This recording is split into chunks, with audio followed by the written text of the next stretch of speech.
What's up, guys? CJ here. We got a great show lined up for you today. We got Jon Foor in the second half of the podcast. This first half is us just kind of goofing off, talking about midlife crisis purchases we'd make, hiring an announcer for the podcast, and a funny story about my apartment search. So, really great show today. Hope you guys enjoy, and let's get on with it. This is the Lloyd. Shit, I choked on my water. Fuck. This is the Low Expectations podcast. Welcome, Jesus Christ. We should start doing hire an announcer to start the podcast, like when they announce like Michael Jordan or the WWE announcers. Yeah, let's get ready to rumble. Let's get ready to rumble, guy. Can you guys, do you have his number? Can we call him? I think it's dial ones or something like that, like an insurance, like an insurance company. Just send him a Zoom invite. Does anyone know his name? I feel like he just goes by WWE Man. Let me type this in real quick. What would be your walkout songs? I'm now thinking about a pro wrestling career. Probably Tampa Bay Bust Down, just because that's my song. Just because your girlfriend's from Tampa Bay doesn't mean you have to do that, CJ. The John Cena song. I would steal everything John Cena does. I would do the exact same, except I'd be really out of shape. My walkout song, I think, would be "Slob on My Knob." God. Let me tell you about these apartments that I looked at yesterday. Okay, fine. It's just one that I looked at that was interesting. It felt like I was in a movie. So we went to this this townhouse, and it was a 3-bedroom, and the owner lived there. We messaged him on Facebook Marketplace, and he said, one of the tenants that lives there right now can give you a tour. And so I opened the door, and it was like this Russian lady who looked like she just woke up, and she was showing us around. And I was like, what is going on? Because the place was super nice. Everything was furnished nice. The bedrooms were huge. Are you saying Russians can't have nice townhomes in Nashville, CJ? I don't know. But she also seemed super sketchy. She was like, I don't know anything. You're going to have to talk to the owner about that. And so we called him, and I was like, place looks nice. Rent seems cheap enough, for how nice the place is. And we called him. I asked him if we could see, a copy of the lease agreement because he didn't have any, rules or any sort of application process to let us in. And he's like, I don't have a lease agreement. You can just email me stuff that you want to know about, and we can just agree to that. My friend Jeff was like, I really would like to have a lease agreement because we need a legal document saying if we do something you don't like or you do something that is unfair to us, that we can check back to it in the lease agreement. It was really weird. I think he just basically wanted us to stay there for Airbnb instead of renting it out for Airbnb because it's already furnished, but we couldn't move any of the furniture and stuff. And he was going to rent out his master bedroom for Airbnb. So we'd have random people living there too. I'd take it. Sounds like a good deal. I don't want to have random people stealing my eggs from my fridge, man. Hey, you done with that? Okay, as I hand it over here. Who are you? He actually typed up a lease after we asked him about it. I don't know. He might just be a super nice guy and just doesn't care. But wait, so he typed up a lease after you asked him about it? Yeah, because I asked him if we want to move here, we want to see the lease agreement. Oh, that's not that sketchy then. But he also was really against taking a check for the deposit too, and we don't know why. He just wants straight up cash.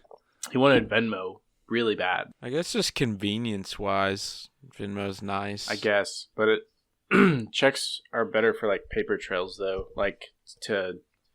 If he were to dispute that we didn't pay him for rent, I think a check would hold up better in court than Venmo payments. Cam, what's been happening in your life, my boy? Just taking MBA classes, taking 2. I've been doing CrossFit. I joined a CrossFit gym for the month. I'm preparing to move down to Nashville in 8 days. So nice. Looking forward to that. First off, how is CrossFit? I've heard that's super intense. It is. The best thing about it is none of the workouts are longer than 30 minutes. Probably 25 minutes tops, but you're going the entire time. You're not taking a break. I like that better personally than just like working out, like going to the gym for an hour, but then also just like taking a lot of breaks and stuff. I thought CrossFit was like bad for you though. It can be. The also thing about CrossFit I kind of realized is like if you're training for like a sport or something, like it doesn't help anything at all. But if you're just wanting to like be in shape, like it's helpful. Heath, I got some actually big news. Oh yeah. Oh, okay, I yawned. Oh yeah, what's that? The NBA announced where all the teams are gonna be staying at Disney, right? I can't go on my family vacation, but we have a Disney timeshare, so my mom booked like 4 or 5 days at Disney for me and one of my good friends from high school, and she booked us for the Grand Floridian, which is where like the 76ers, the Grizzlies, the Thunder, like they're all staying there. So I'm literally just gonna be sitting in the lobby with my phone, just pointing at the door. The headline's gonna be Kentucky teen infects NBA with the coronavirus. And then I'll sue for slander because I'm 22. Oh yeah. I don't know why I said teen. Why do I feel like we're so young. I think I'm gonna consider myself a teenager until I'm 30 years old.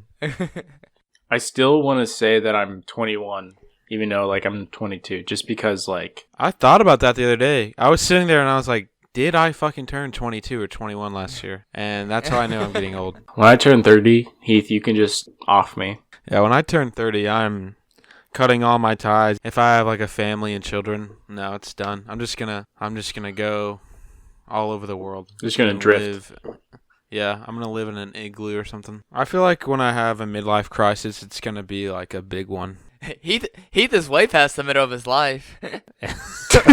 What would be your midlife crisis like item? What do you think you would buy? Murray State football season tickets. Oh, Call my parents in midlife crisis then. Some reason they bought that. They bought it. They bought it one year and was so excited that it came with free popcorn every game. wasn't it like $60? I don't know. It was like They came super to like cheap. They came to 2 games and they're like, we get free popcorn. We better get that when we get in. You're really paying for the experience, really, not really the football. That's so funny because I talk to people that get like Memphis Grizzlies season tickets, and they're like, "This is perfect, you know. Like we can go to games when we want, but we can sell the ones that we don't go to, probably make a profit." And your parents, there's no way they were thinking about that. If they could sell those tickets, I think Murray State would hire them as like the marketing team. But midlife crisis, I think I'd buy. I don't know. I don't fucking know. I feel like you would buy a Tesla or something like a car type thing. Maybe either a Tesla or like steroids. Why would you be in a midlife crisis if you bought a Tesla? I don't know. I feel like that's our generation's thing of buying like a motorcycle or something. Like I see a midlife crisis item as like a motorcycle or putting an in-ground pool in your backyard. That's not that. An in-ground pool, like, that could be for your family. Yeah. Are you talking about any big purchase in the middle of your life? CJ's like, holy fuck, you're having a midlife crisis. Yeah, or like cashing out your 401k or I have to like move when I'm 50, and I'm like, I don't know if I can buy this house because CJ's gonna think I'm in a midlife crisis. CJ, you spend too much money at the grocery, you're like, holy fuck, I have to slow down. I'm getting old. Oh gosh. I think steroids is my choice though. Why steroids? I don't know. I look fucking jacked when I'm like 50. At that point, I won't care about the side effects. And I'll be looking good. What about y'all? You didn't answer. I think mine would be like actually buying into something as opposed to just an item. I would probably buy ownership in like a beer company or like a bourbon company or something that like I could be a part of, something that I like that I could also like a partner in. Maybe I was just thinking about Parks and Rec when Ron Swanson bought like 50% of Lagavulin or whatever. Yeah. No, I was literally just thinking like a vineyard. That'd probably be my midlife crisis purchase. I feel like your guys' stuff isn't like midlife crisis though. Those are like sound investments. Those are kind of smart.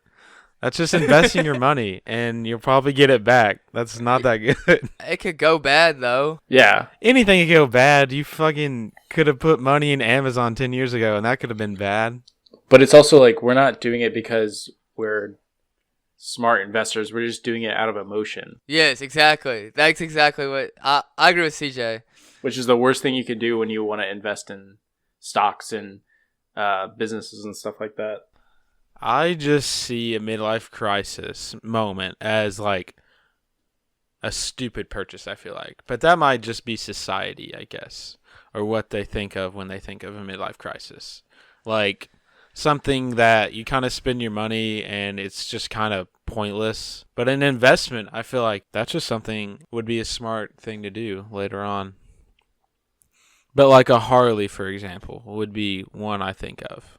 That's also could be an investment though, because you could resell that later. I guess. I don't know.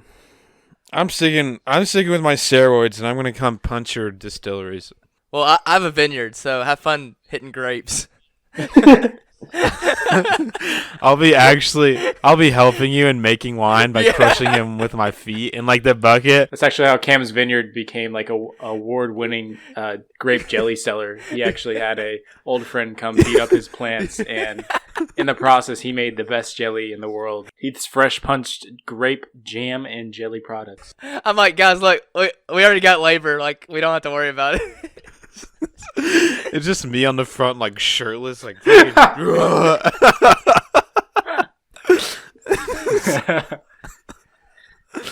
Oh my god!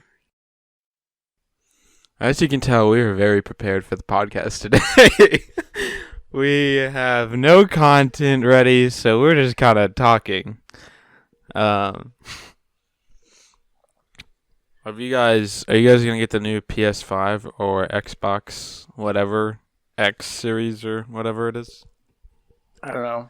I think I'm just gonna buy a new PC. I don't think I'd rather I do am. that. Yeah. Okay. CJ, can you tell our listeners? Well, just me, but you can tell the listeners too, since they're listening. I need a new laptop. I'm between a Lenovo and a new Mac. What should I get? And I'm I'm about to go into the business world. Remember that. I've always been a PC guy. I haven't used a lot of Apple products besides the iPhone. Just because I like Windows is just a lot more open and you can do a lot more. It has a lot less like hoops you have to jump through for programs and stuff. But Lenovo's a good brand, actually. I have a Lenovo laptop, but what are you going to be using on it? You're just going to be typing stuff, or? I mean, so originally my thought was I should get it because it doesn't have any it has all the Microsoft features and stuff, but I don't know if like where I work, like if they're going to give me a laptop. Just get a Mac, dude. You know, that's what you use for work purposes. Just get a Mac if all you're going to be doing is accessing the internet, but talk to your business maybe. You know what? Don't get either. Just get a Chromebook. Those are fire, dude. Okay. I had a Chromebook in high school. They gave it to all the gifted and talented kids. I'm just going to get a Kindle Fire. Call it good. Dude, that's like an all-in-one. I had a Chromebook in high school. They gave it to all the gifted and talented kids. And one of the most embarrassing things ever happened to me. So they gave us this Chromebook, and literally all I did on it was watch Netflix and sometimes take notes on it. And so I was watching Glee a lot at that point for some reason. I don't know why I got into it. And one day at school, I open up my laptop after watching Glee the night before, and they're just in the middle of a fucking song, and it's playing as loud as possible on my laptop.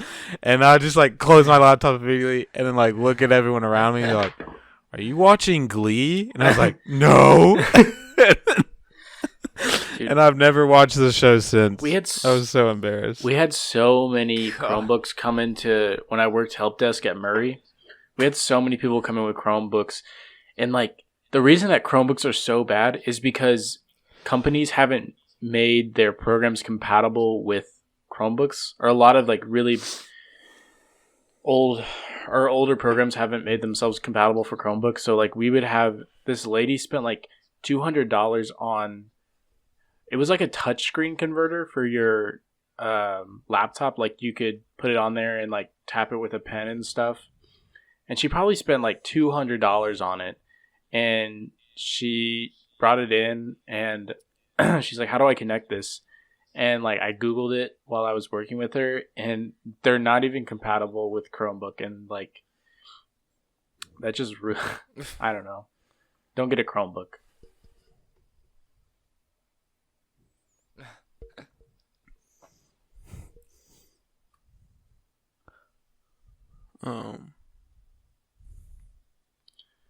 Heath, you want to play some Warzone on the podcast? Shut up. Guys, I finally broke down and I got a TikTok. I saw that. And I'm not going to lie. It's been really stupid. You have to like get in there. You have to find your people you like and then get in that algorithm so that only the stuff that you like is shown to you. Yeah, I know. All this stuff, half of it is right now, literally half the videos are the Alvin and the Chipmunks thing. Everyone's like, slow it down. It'll ruin your childhood. And then it's just a video of them just sitting there sadly while that plays. And I did it.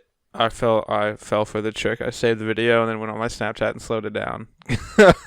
And it just sounds like, it honestly sounds better. It's just regular people singing at that point, if you didn't know. Can't believe they didn't use real chipmunks. I know. It's so fucked. My childhood's ruined. I think I'm going to try to put some Heath adventures on TikTok, though. I've told myself if I don't become TikTok famous in like a week and a half, then I'm going to delete it. Just post rolled ice cream. Actually, one of my TikToks got like 2,000 likes the other day. Hey, what was it? It was a video that I had from like a Snapchat that I saved like a couple years ago. And it was like this guy, he had a shirt and his name was Jack Mehoff. And he's like, I give 10-minute oil changes. I don't know. I think people thought he was on cocaine too. Let's pull it up, CJ. I'll play it on my phone. Okay. For the listeners. Jack, my name's Jack Mehoff. I give 10-minute oil changes. Come and Jack Mehoff. That got 2,000 likes. Yeah. That just means that I'm not funny in any way possible because I could have blown up, but I didn't. Purely because my content is trash. Dude, I just noticed that Joey didn't follow me back. He's too big, dude. He gets like... Oh, wait. I never followed him. Whoops. He's been slowing down a little bit. He's lost his... No, he just went up a little bit more. This last one, he just did the Buffalo Wild Wings one. Okay, I want you guys to listen to...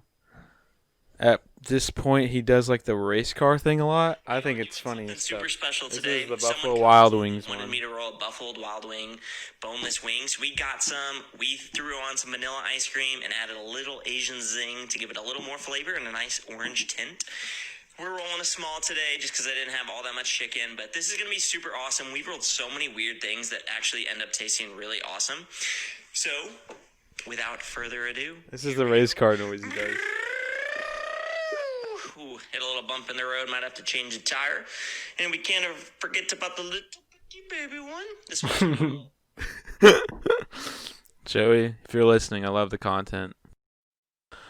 All right, we're going to finish up today, or finish up before we get to the interview with John, with some winners and losers. So, who wants to go first?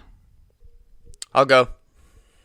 Okay, I got two winners. One, the NBA, because they're making good strides of coming back, it looks like.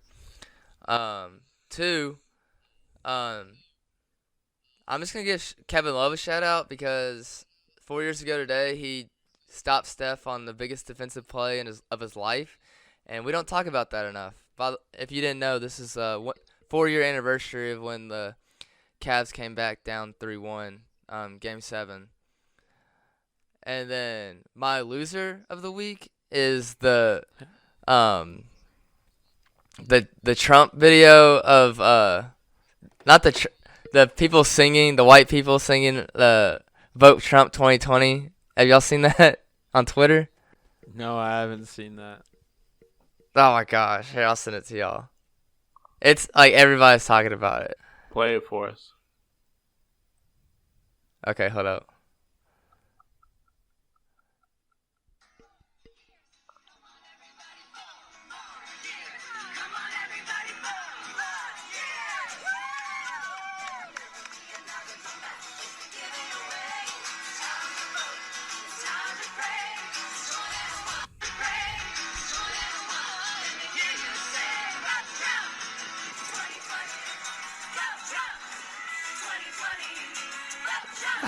So cringy, bro. It's not even like for Trump. It's just like if anybody did that for any political candidate, that would just ruin their career. Yeah, no. Right. That's so cringy. I Imagine, would be so pissed. Trump tweets at him just like, please stop. imagine if Bernie Sanders like supporters did that. I feel like he would lose every bit of credibility. Oh, God. CJ, you want to go next? Yeah. I'll start my winner. Target, the company Target, decided that they're going to make their coronavirus pay raise permanent. So that means if you want to work at Target, you can make up to, or you can make like $15 an hour starting with extra bonuses too. Holy crap. Yeah. My loser, a mountain lion got into somebody's house and stole their dog. Okay, what do you mean stole their dog? They said the mountain lion I guess it grabbed it by the collar and took it out. I don't have Holy I crap. don't have the article pulled up, but I'm just gonna make really wild assumptions about this. Wait, this is old. Wait, how old?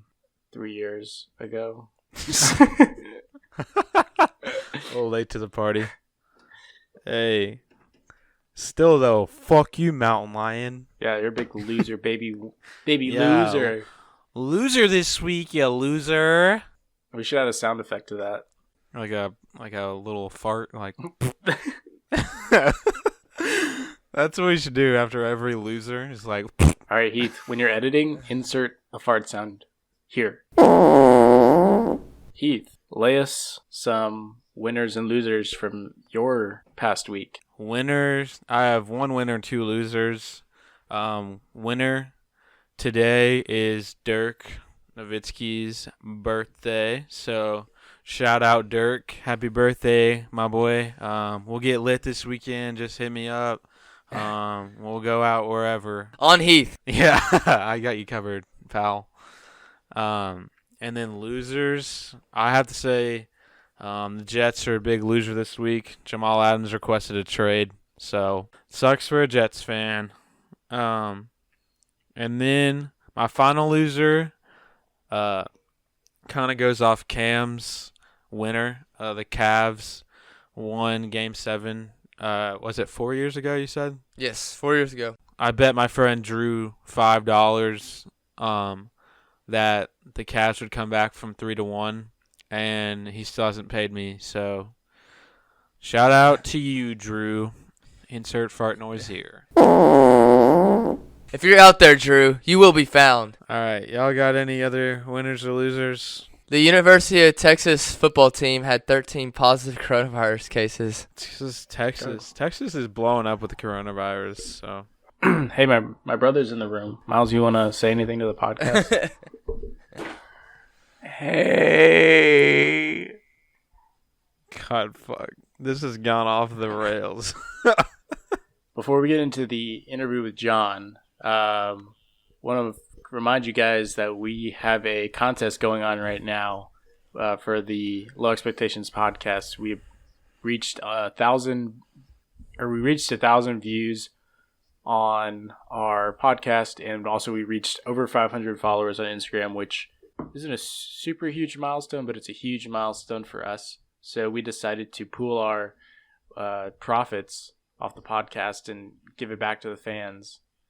We're going to be giving away a $20 Amazon gift card and a cool, never before seen custom t-shirt. So all you got to do is go to our Instagram or Twitter. Instructions are in the post. But with that being said, let's head out to John. All right, guys. So we had some technical difficulties of the first couple minutes of this interview, so we had to cut it out. So we apologize for that, but we'll get right into the interview. Here you go. So you talked about a little bit about UCB mod team. Am I saying that right? Yes. So It's Herald and Mod is the origin of that. Okay. And so you created a few sketches for them. I read on their webpage called Jumpman and Emerald. So what? Yeah. Those are actually teams. Those are house teams at UCB Okay. that are comprised of 12 people, 6 actors, 6 writers. UCB is it's a comedy theater in LA that is pretty well established, and I am one of the writers for those teams. Like for my first year, my team was Emerald, and then my second year it was Jumpman. But we never ever performed due to the coronavirus. Oh no. Ever. Oh, we had 2 meetings and then the theater shut down, and we haven't performed at all. I'm excited. Tuesday, I get to get tested for COVID because I'm getting my ACL surgery, so I'm pretty excited about that. Oh man, I hope that goes well. Yeah. The surgery. Yeah, I hope so too. Yeah, he tore his ACL at a IM game, right? Yeah, basketball IM was a pretty intense Oh, game. man. We were down by 30 at the And you time. thought tearing your and ACL so- would bring it back. Yeah, I needed something to motivate our team so they could rally behind my injury. I think I had to leave because I had to go to the hospital, but I think we actually ended up coming back. I think we only lost by like 20 or 15. Wow. It's a great thing to have in your back pocket because you have another ACL exactly. in the other knee. So, yeah. I guess your main kind of content is your YouTube channel. Is that correct? Yes, absolutely. Yes. So how did you start writing sketches and becoming involved in comedy sketches and things like that? And what made you decide to start with YouTube? Well, I think every other platform that I've been on, like Instagram or Twitter, it truly depresses me. It like hurts me to be on those. It hurts me to be on those and to try to like generate content or even just be there. Like I have like bad associations with both of those things. I have both of them because, what am I going to do? Not have them? But I've always liked YouTube. Like ever since I was like a kid, like from Britannic or Kyle Mooney or Derek Comedy, like all of my positive associations with comedy come from YouTube and people that did sketch on YouTube. Like when I was a child, like if anything, I think I spent more time on YouTube than I did watching Comedy Central or anything like that. So it felt natural. And the reason why I started doing sketch on YouTube was from the first video, which was Disneyland, like 2 years ago, I think. My friend Kiki, who's in the video, was having her birthday at Disneyland, and I was living with her at the time, and I said to both of my roommates, wouldn't it be fun if we like tried to do a sketch in Disneyland, like a very, very loose sketch. And we filmed a lot. Like we filmed for like 4 or 5 hours, but the parts that you see in that video are the good parts because there's a lot of trash. There's a lot of trash that we filmed. But yeah, when I put it up, and I really liked how it turned out, and I just kept with it. Like it felt natural. Did Disney actually let you record in there? Like, because I Hell know no. you went up to one of the guest services. You're like, what can I find like a lot of violence in? Like, what's a really violent ride? And I was like, Yeah. oh no. I asked the Disneyland employee if there was a ride that could kill me, and Yeah. Absolutely hated that. Well, the thing about that is like that was the exciting part to me because like I did sketch before in like college and other things, but like at the time, like this was 2 years ago, so I didn't really have like an outlet, but we were just filming naturally, but we were all having heart attacks like at the time because it was like if you get caught filming like a sketch or doing anything like that, we thought that we could have gone to Disneyland jail, which does exist. Like it's a jail cell in the town hall, I think. Like I was researching it because like there's a whole feature that was shot in Disneyland. I think it's called like Escape from Tomorrowland or whatever. And we were researching it because like we really wanted to get it right because like at any point, not only would the sketch be ruined, but also Kiki's birthday would have been ruined too if we got kicked out. Yeah, the people in the outfits and everything, those are all the prisoners. They're just waiting to be released. They're there against their will. Yeah. How long? So you upload maybe once a month if I'm correct on that, or somewhere around that. How long do you usually spend creating videos and things like that? We don't know anything about the creative process for YouTube, so we're just super curious about it. Yeah. It could be like difficult because certain things, like especially when I was starting out, I would spend a lot of time making the actual thing, or like developing it, and then almost all of my ideas, including like I think almost all of them, are really really hard to make, either because of the setting or something that like is a challenge about them. Like for the suit video, I actually hiked a mountain in a full suit. Like it's real. A guy came up to me after that happened, like a friend of mine, he was like, "Oh, how did you fake that?" And I'm like, "It's not fucking fake." Absolutely not fucking fake. How did I fake that? Like I'm very clearly on the top of a mountain during that. I hate that. I hate the question, but like that took a week to write, and then like actually doing it, and it obviously took like a day to actually do, and then a couple days to recover because like everyone on that got some version of altitude sickness. Jeez, really? We all felt very, very bad after Wow. 3 or 4 days. Cause like, it wasn't a high mountain. It's just that like, we all woke up at like 6 a.m. to do it. And then went to the mountain. And then I'm improvising for like 5 hours continuously, like up this mountain, like hiking basically. And it's only like a couple miles, but like the feeling of doing that, it really it made us all tired, like for like a week after. Really? Me especially, because like I intentionally, like for a bit that we cut, like I was like hyperventilating and I was doing like really really heavy breathing, and it's so early in the morning, and I'm not in that good shape, so I'm actually being physically exerted. And by the time you get to the top, like as you're simultaneously acting, like it's over basically. Yeah. Do you still have that suit? I returned it to Uniqlo. That's the other thing. I bought it from Uniqlo, like a very cheap jacket, and then I returned everything because I needed the money at the time. Oh my God. They took it back too after it's like they took. I hid the tags. I reattached the tags, and then I wiped it off, and because there's dirt on it, obviously. Yeah. But I returned that shit. Jeez, so you were doing improv for that video for like 5 hours? I think in total, the entire video took 5 hours. Like for a lot of the videos, I try to write out like a script, and then we junk. Like I try to I junk maybe half of it. Half of the stuff is just what comes out in like performance. Like the Grand Canyon video, for example, if anyone's familiar with it. Just for the podcast listeners, I did a video at the Grand Canyon that my mom absolutely hated. There's so many relatives of mine that screamed at me. Like maybe 2 relatives were like, "That is a very dumb idea." Because for context, I'm pogo sticking near the edge of the Grand Canyon. Oh yeah. Okay, I was like, Respect the canyon. Yeah, exactly. Well, I'm trying to, but not enough. But like that video, Kiki, the actress in it,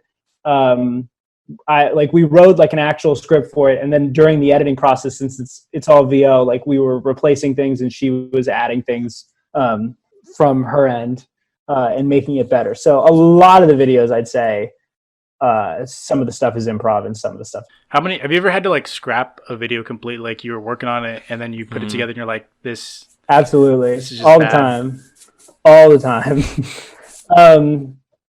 I've gone through so many videos that have been like scrapped, basically, like things that felt too too much like a normal sketch, for example, because those things, normal sketches aren't necessarily interesting to me just as things to watch. Like I'm not like a very good actor, and like doing an actual scene can be tough, and also less satisfying. Like less people kind of want to see that online right now, like unless it's like a very, very good scene.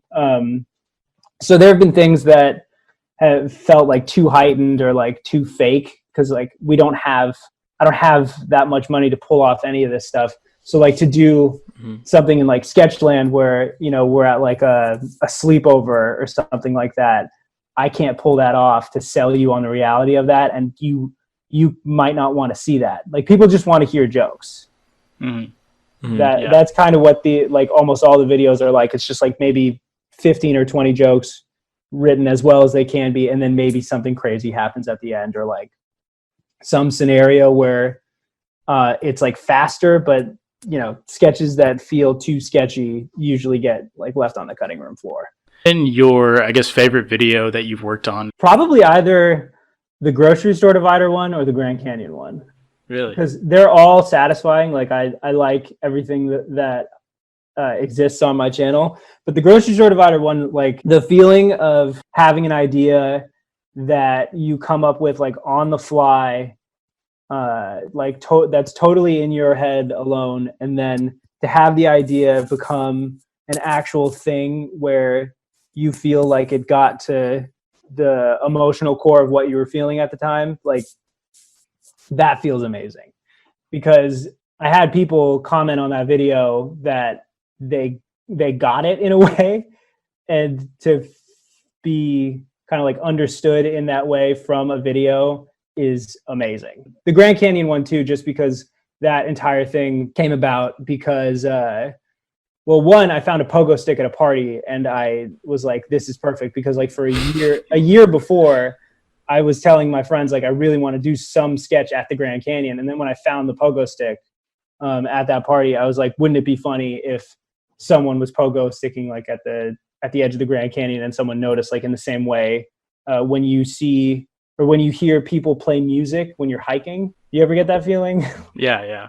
Like when someone is like being very like loud and obnoxious in nature, that entire video is about that, about the feeling of being like annoyed and like not knowing what to say when someone is doing something in public that's like completely out of the norm or like annoying you. So John, you're one of your partners that you kind of work with a lot. I've seen in your videos, and especially your most popular video was with Luke Strickler. Yeah. How did you guys come to meet? We met from a mutual friend because Luke was moving from NYU to LA. Like he graduated, and a friend of a friend went from my school to NYU and saw, you know, my posting or what have you, like for a new roommate. So he lives with me. Like we're roommates. Like his room, really? Okay. Literally right there. Like, Gotcha. and we've lived together for like I think 2.5 years or something like that. And we love making stuff together. I've noticed that your endings are sort of dramatic in a way, like with I Like the Office and with I Hate Being White. The and Suits one. Yeah. I think it's just a lot of people on YouTube. Like the thing that I like about YouTube videos, the thing that I really like about them is that you don't need context to be funny.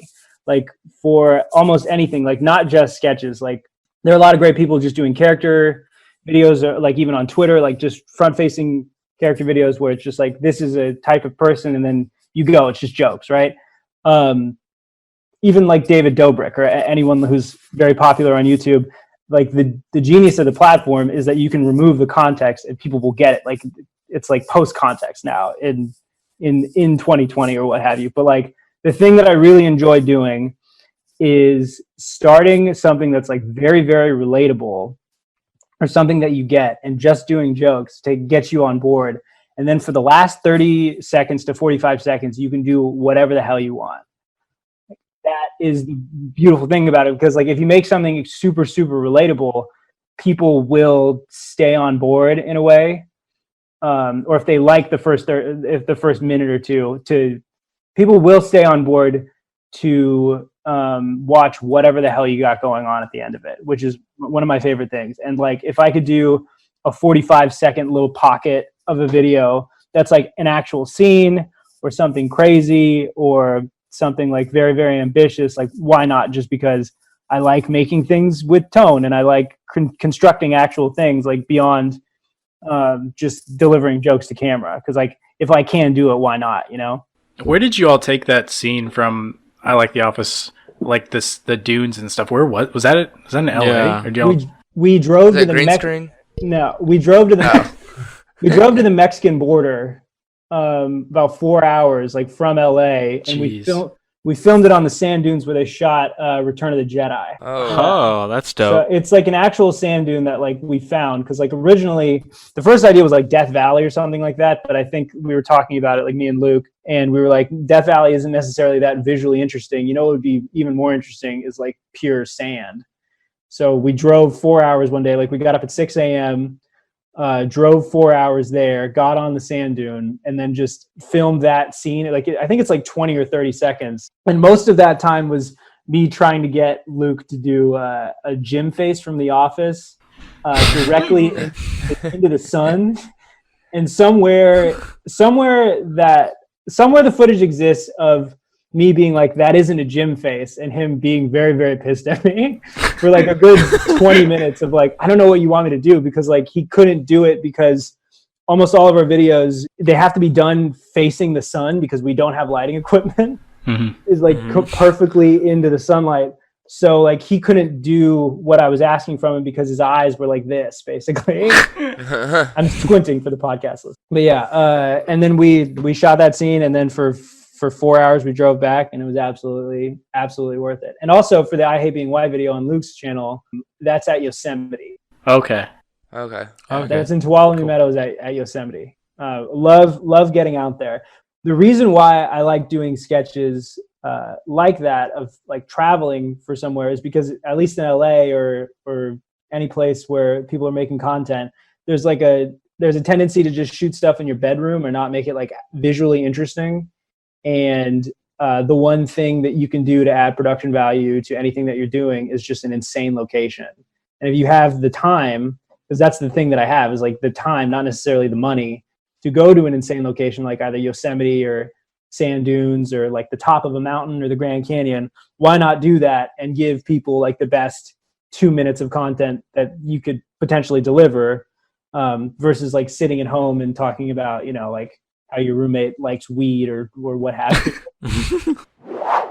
I want to ask Jon your take on TikTok. We've talked about other platforms that you haven't really liked and stuff, but what's your take on TikTok? Because I've seen other comedian kind of YouTubers talk about that they don't like it. Some do like it, but what's your take on it? I think that TikTok can be very, very beautiful in that TikTok, like I have friends in bands from LA, and the want to get a song to become viral on TikTok, like it can make or break a career, basically. Like I like that TikTok, as opposed to like Snapchat or even like Vine, it seems more creative just because like you can't, it's like meant to be set to music, and it can be like informational and shared on so many different types of platforms. I like what TikTok can be, or like what I've seen from TikTok from like Twitter, because I'm on Twitter, but I'm not on TikTok. So I've seen like very, very creative and good TikToks,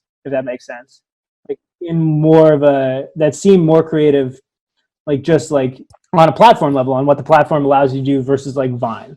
I think that there might be like more creativity to that potentially, but like I don't know like big TikTokers.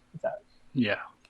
Because I see TikTok as right now just a really good way to, I guess, market and not really like create content. Because I decided to make a TikTok for our podcast just to see how that would do. Hell yeah. Not great, but it's whatever. Wait, we have a TikTok? I didn't even know. You didn't even know that you have a TikTok? I didn't even know that. I don't even have TikTok. So like our friend Joe, if you listen to the whole thing, Joey loves Gary Vee, and he loves love Gary Vee too. And he loves that like hustle stuff. So he tweeted the other day, he's like, "Thank you, Gary Vee. You're the one who's been promoting TikTok these past couple of weeks, and it works." And I'm like, "But I like Gary Vee as a character.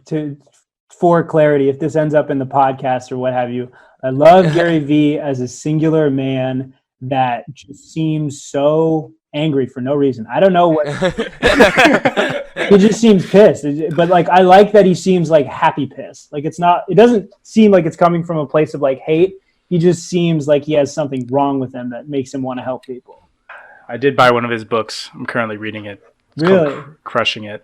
Oh, that's like the most basic title I've Yeah. ever heard in my life. You're gonna crush this, CJ. See, Especially for just like what he like his whole charisma, like what he talks about. It's just so typical for that title. the most fascinating thing about Gary Vee to me is that he is very insistent on you making like 100 pieces of content a day or something like that.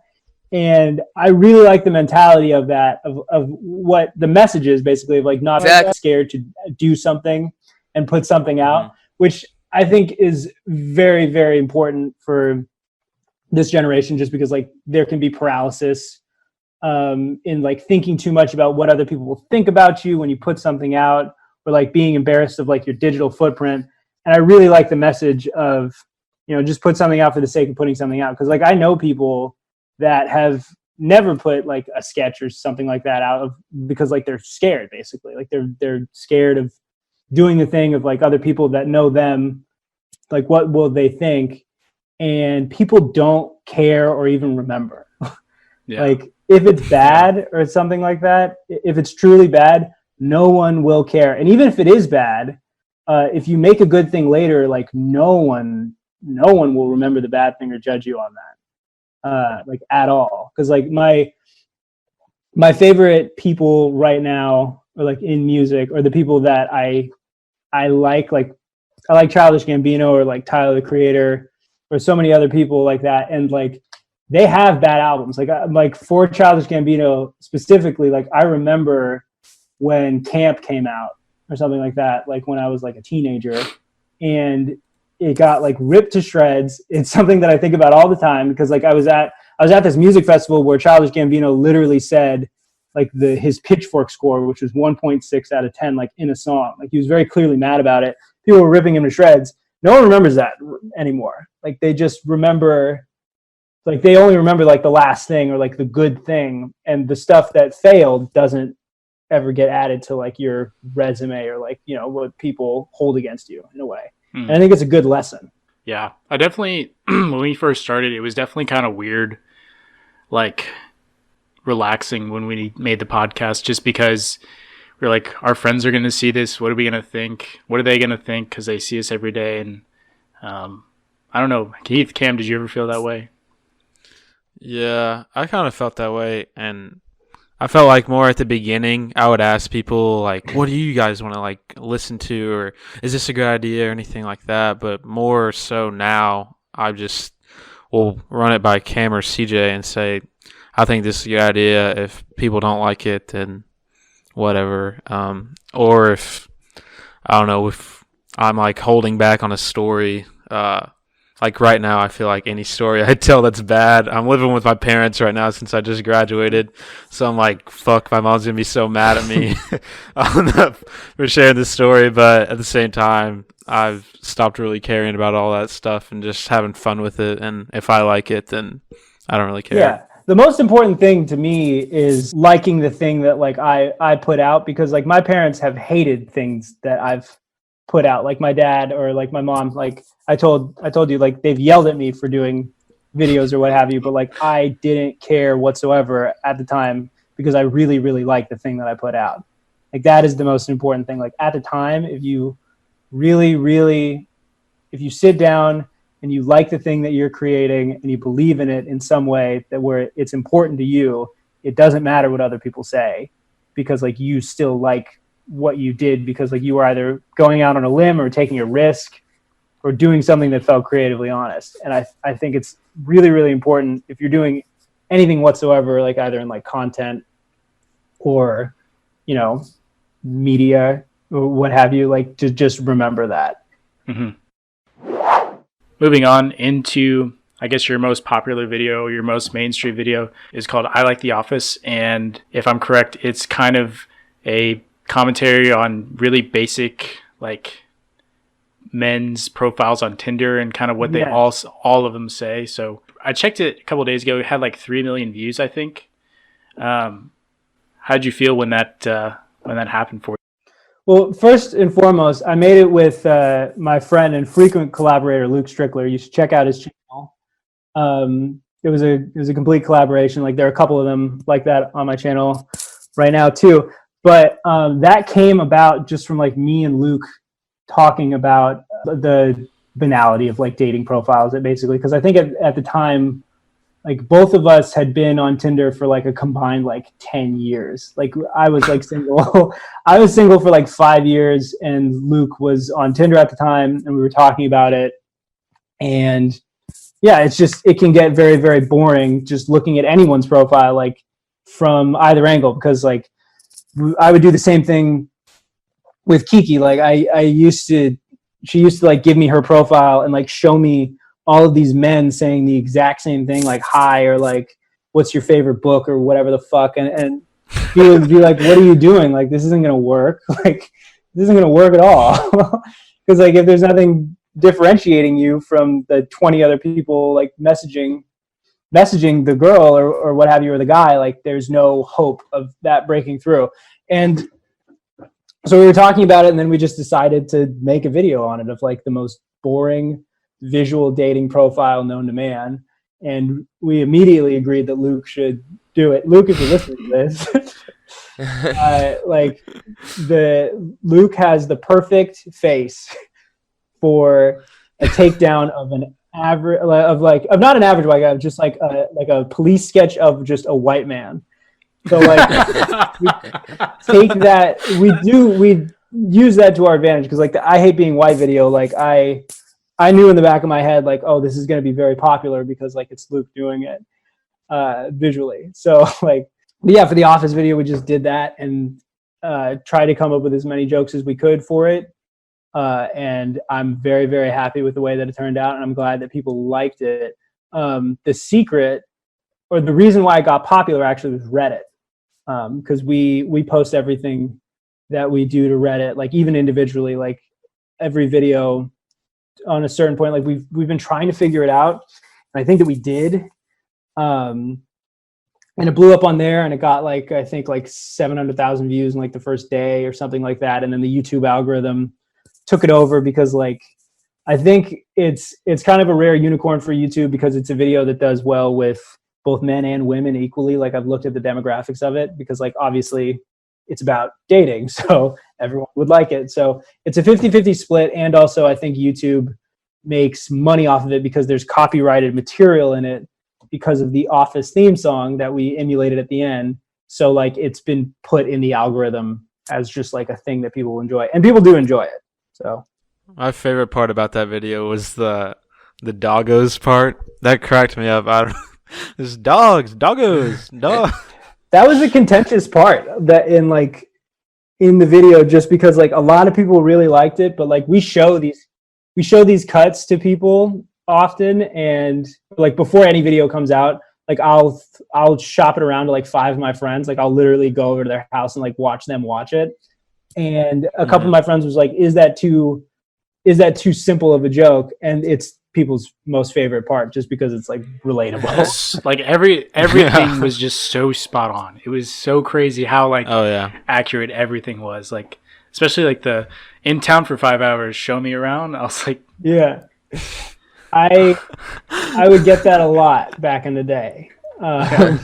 A lot of people were like, oh my God, like I'm only in town for like a day. Like, especially if people are going to festivals, which used to piss me off like the most, in that like, they're like, oh, like I'm in town for like Flognaw or something like that. And I'm like, well, then I don't know about this. That do that. That reminds me, in Chicago last summer where I interned, it was during Lollapalooza, and I matched with a girl on Tinder, and she was like 19 or so, and she like messaged me. She's like, hey, can you buy me Juul pods? And that was when they just turned 21. Yes. And I was like, are you serious? She's like, yeah. And then I was like, no, I'm good. Oh, so you didn't do it? She's like, no, I didn't do it. And she's like, wow, you're lame. And I was like, whatever, sorry. I just texted back and said, have fun with your nicotine addiction. And then I unmatched it. Here, Heath, can I hit John with our BMS question that we ask everybody? Oh, yeah, do that. Okay, John, if you could have dinner with 3 people, dead or alive, anybody, who would it be? 3 people, gosh. My mom. No. Gerard Carmichael, I think, from the Carmichael Show, just because I love his comedy. I think he's just a very interesting person. Gerard Carmichael, Alex Honnold, maybe the guy from Free Solo, but only for context, he's the first person to free solo El Capitan in Yosemite. And I not to say that like I absolutely am a super fan of him, but I think that he would be a very interesting person just because he's so emotionally closed off. Like it's a part of the documentary where like he could do all those things and not panic because there's a part of his brain that has been so lowered to stimuli that like he has trouble processing emotions. And I think that would just be a great fun time to go through. And then the third person, I almost wanted to say like a rapper, but like I don't know. The third person, just anyone on the street. Like a random person chosen at random, but I get to know them completely through the dinner. I think that would be a good exercise. I love that. We would ask that question, and there would be so many kids that would just freak out. And we're interviewing like seniors in high school that were scared shitless during this interview. And really? What? I don't know. They were just always so nervous, like a lot of times. And I remember one kid just said, we were just asked 3 people, just name 3 people. It doesn't matter who. And he couldn't come up with the last one. He's like, just never mind. I just keep going. I can't come up with them. Never mind, like, man. And the thing is, like, it's not like we're gonna be deducted for who they say. Like, we just want to kind of give them like a chance to like talk about themselves. Yeah. So it's it was just a really casual interview, and we were just trying to be. We had one kid that was just a kiss ass, and he was like, "I'd have you guys." He said, "I'd have dinner with you 3." Yeah, okay, thanks. He's like, "Shut the fuck up!" No, you wouldn't. Like, you don't even know us. The inventor of Legos, I would if I had a 4th one, because his factory burned down 3 times. Oh wow! Oh, for Legos? Yeah, the guy that invented Legos, this guy's name was like Ole in Denmark or something like that, and this was during World War II. And his sons accidentally burnt down his factory, which is the reason why he switched to plastic eventually. And then during World War II, what have you, like factory burned down and then it burned down again. But this guy's just getting rich off these bricks. So it doesn't really matter. If I had to pick, I know one of them would be Conan O'Brien, and I'm going to get a lot of slack for that. But he's nice in real life because I don't think I have it on my LinkedIn, but I also I interned for Conan too. Oh, really? Oh, wow. Yeah, really? When I was 19. I was the costumes intern that season. So I was like in the rafters, like helping either like getting costumes, like going to prop houses and getting them, or alternatively like helping with like fittings for like celebrities and things like that. But Conan is nice, legitimately. Do you have any good Conan stories that you can share? Or he would just go around the office like regularly fucking with everyone, but in a very, very nice way. Like it would be a hallway. There was like a main hallway to the studio. And he would just go down the line fucking people. But in a very, very nice way. Like I have nothing but nice things to say. I would tell you if he were like he were mean, I would burn that bridge. For the podcast. I think Conan listens to this podcast, so that's a good thing you didn't say anything bad about him. Perfect, because you could have me killed. Literally have me murdered if you wanted to. Did you have like you said you helped with fitting, like, with, like, the guests and stuff. Is that what you said? Yeah.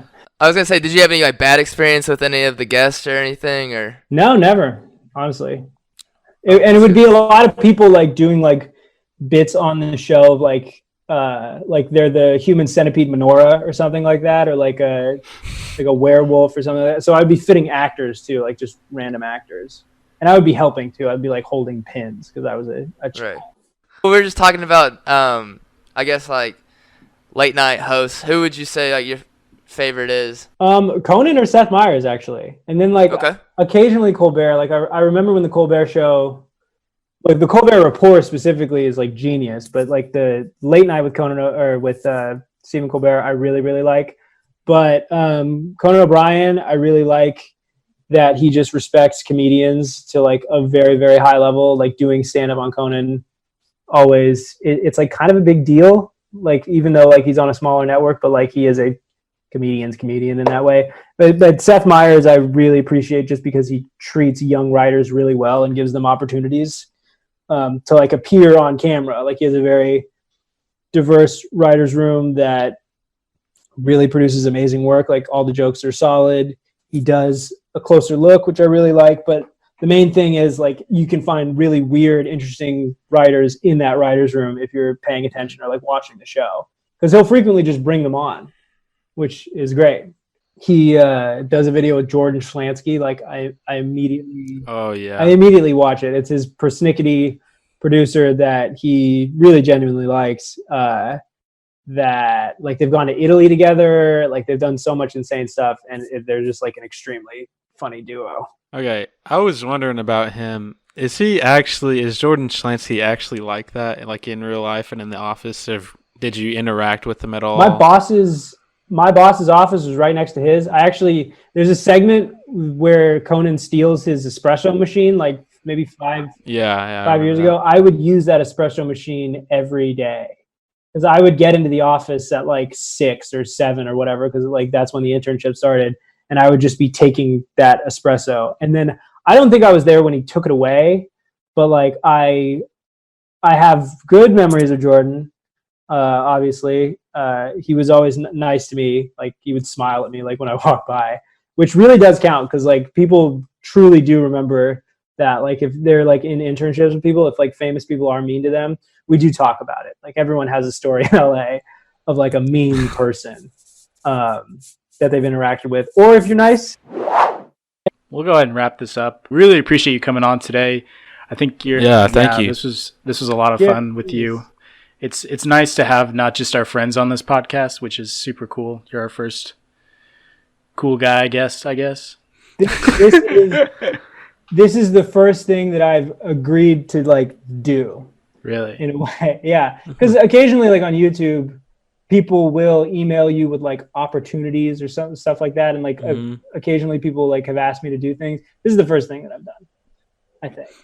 Not necessarily like podcast invitations, but, like, I've had people try to scam me for, like, making, like, or, like, trying to reach out. Like, I get a lot of people, like, DMing me on, like, Instagram or, like, Twitter sometimes, mostly Instagram, of people, like, trying to make conversation. This is the first thing that I've done, like, long form, where I've, like, actually genuinely interacted with anyone who's YouTube.